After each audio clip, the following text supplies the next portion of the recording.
So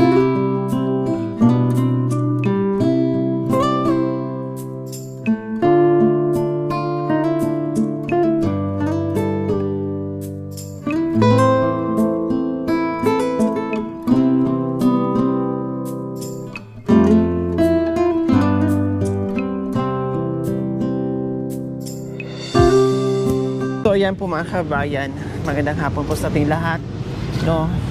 Meron tayong napansin na ali nandito na kaupo sa tabi, no, sa drive-thru ng Jollibee. Dito po tayo, nanay, parang delikado po kayo dyan. Hello nanay, bakit nandito po kayo? Namamalimos po kayo. Hindi ba delikado dito sa pwesto nyo? Ha? Kami yung nagbigay sa inyo kanina. Pero napansin ko kayo, parang iika-ika kayo. Na-stroke po kayo? Opo. Anong pangalan nyo po? Catalina po. Ha? Catalina nun. Si Nanay Catalina. Ilang taon na po kay Nanay Catalina? 68. Ha? 68. 68 na po kayo. Opo. Matagal na po kayo dito namamalimos? Eh bakit napakainit, hindi kayo natatakot? Noon po kasi hindi ako makalakad, anak. O tapos po? Noon po, pinapaterapi po ako. Nakalakad na ako. Oh. Hindi ako makapagtanim na. Bakit anong trabaho nyo po dati? Nagtatanim po ako. Nagbukan ako ng kumla na kayo na. Sa bukid. Ngayon, hindi na kayo makapagtrabaho. Hindi na po ako magtrabaho. Naisip ko na yan po dahil hindi na ako nakapag... Hindi, siyempre wala kayong pambili ng pagkain, kaya namamalimos na po kayo. Oo, ano po. Nasaan po si mister nyo? Andun din, may sakit na, matanda na. Matanda na. Ilan po ang anak nyo? 7 po, pero wala nang trabaho. Hirap din sa buhay. Kayo na lang dalawa ni tatay sa bahay nyo. Matagal na po kayong Matagal na po. ito ginagawa nyo na panglilimos?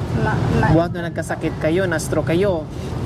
May isang taon. Na isang taon na. O kumusta naman po Kasi ang... ano po, matagal na po ako na-stroke. Opo, buti na nakalakad kayo, Opo, nanay. sabi ko sa Panginoon ko,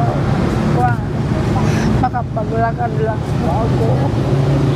Sabi ko, kasi Opo. magsasamba ako, sabi ko, anak. Dinadasal nyo na makalakad po kayo Kaya ulit. naglakad naman ako. Ang hirap. Ang hirap rin kasi nang nangyari sa akin. Opo. Laban lang po, nanay, talagang ganyan. Buti na lang po kahit papaano. Ay, dati sabi nyo hindi kayo nakakalakad. Opo, Ngayon anak. nakakalakad kayo kahit paika-ika kayo. Tingnan mo yung kalating Katawan nyo katawan po. ko. Pati yung salita nyo parang apektado din Oo, po. yan. Lahat na yan. Pati yung kamay nyo. Oo. O kumusta, kumain na po kayo? Nagbaon pa ako kaninang mangisin na Nagbaon kayo. Anong ulam nyo po? lugan ako nga perito. Bakit maaga po kayo pumupunta dito? Alas 9 po, alas 10 ka. Anong oras po ang uwi nyo? Alas 5 po, anak. Alas 5. Nandito na kayo alas 8 hanggang alas 5. Dito lang kayo sa lilim o mainit pa. Pero delikado sa inyo po, nanay. Opo, Kasi mainit po pagka dito. bahala na po, sabi ko kung mamatay na ako dito. Meron na akong dala na kuwan. Ay, di kung mamatay ako dito. Sabi ko, tingnan lang nila kung tagasan ako. Ganun lang ako na. May dala-dala kayong ID Opo. para just in case kung anong mangyari sa inyo, abutin kayo dito. Wag naman sana Oo. may May identification, makikita. Opo. may address, may pangalan para may hatid kayo. Ganun po ang iniisip nyo. Opo. So, yan po mga kabayan, no, napansin natin, nag-drive-thru tayo dito. Ang hirap. And then, akala ko nung una ay walang sakit si nanay. Pero nung lumakad na napansin ko yung kamay niya parang nakaganon, Tapos yung iika-ika na siya, yung pala na-stroke. Dating nakahiga na lang, no? Kahit papaano Opo. napatirapi niya Nakahiga at nakalakad na po siya siya. ngayon. At ito na yon, no? Buhat ng isang taon na na-stroke siya at walang hanap buhay, hindi na makapaghanap buhay, pati yung Hindi mister niya na nasa bahay ngayon. At may sakit din po, nanay. Opo. May sakit daw din po. Ito na yung pinasok niya. Napilitan siyang mamalimos para merong pabili ng pagkain. Kahit napakainit din dito, mga kabayan. No? Mainit at delikado. Pero tuloy-tuloy pa rin yung baka sakali ni nanay na makauwi siya ng pera para pambili nila ng Hindi po ako pagkain. noon nagaganyan kasi marunong po ako magtanim. Opo, nasa bukid po kayo. Opo. Kailan napilitan po kayo ngayon dahil sa sitwasyon niyo Wala po? na po. Hindi na ako nakakapaghanap buhay sa bukid. Opo, yun nga lang po, delikado pa rin sa inyo kasi tulad dito, may mga sasakyan na dumadaan tapos mainit dito, may sakit kayo na high blood, baka sumpungin kayo, delikado po sa inyo, nanay, no? Okay. So, nanay, pwede po ba pumunta tayo dito at pauwiin ko na kayo, pasakin ko kayo ng tricycle, uwi na po kayo doon? Ha? O, tara. So, ayan po mga kabayan, kanina pang alas 9, no? Anong oras na? Mag-alas 2 na ata mga kabayan, no? Para makauwi na si Nanay Catalina, sabi ko sa kanya, umuwi na at meron kami ipapawi sa kanya, pasakay namin ng tricycle para makauwi na ng maaga. Baka mamaya maabutan pa ng ulan dahil ang tagal ng tinambay niya doon mga kabayan para lang talaga makalimos siya at may pang-uwi ng pagkain, pambili ng pagkain. Okay? Nanay Catalina, meron kaming surprise sa inyo.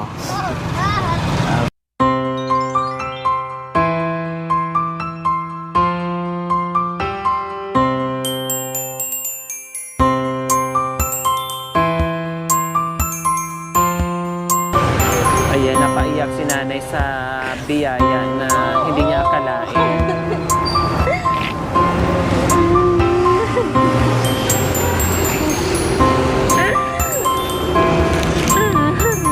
Salamat po.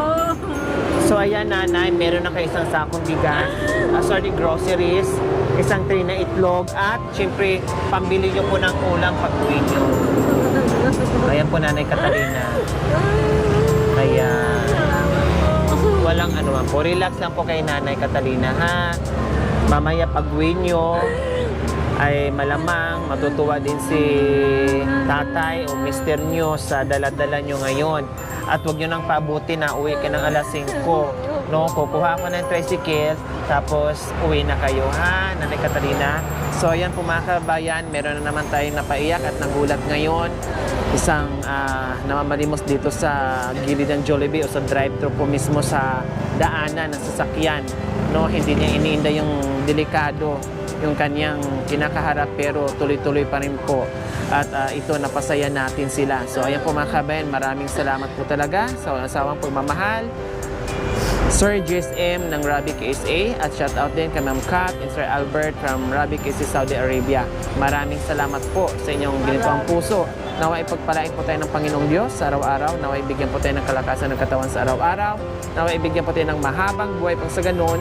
Marami pa tayong matulungan na guidelines. So mga kabayan, huwag niyo pong kalimutan, paki-share, subscribe sa aking YouTube channel, Lori Aquino Talita. Maraming salamat po. God bless us all. Bye, Nanay Catalina.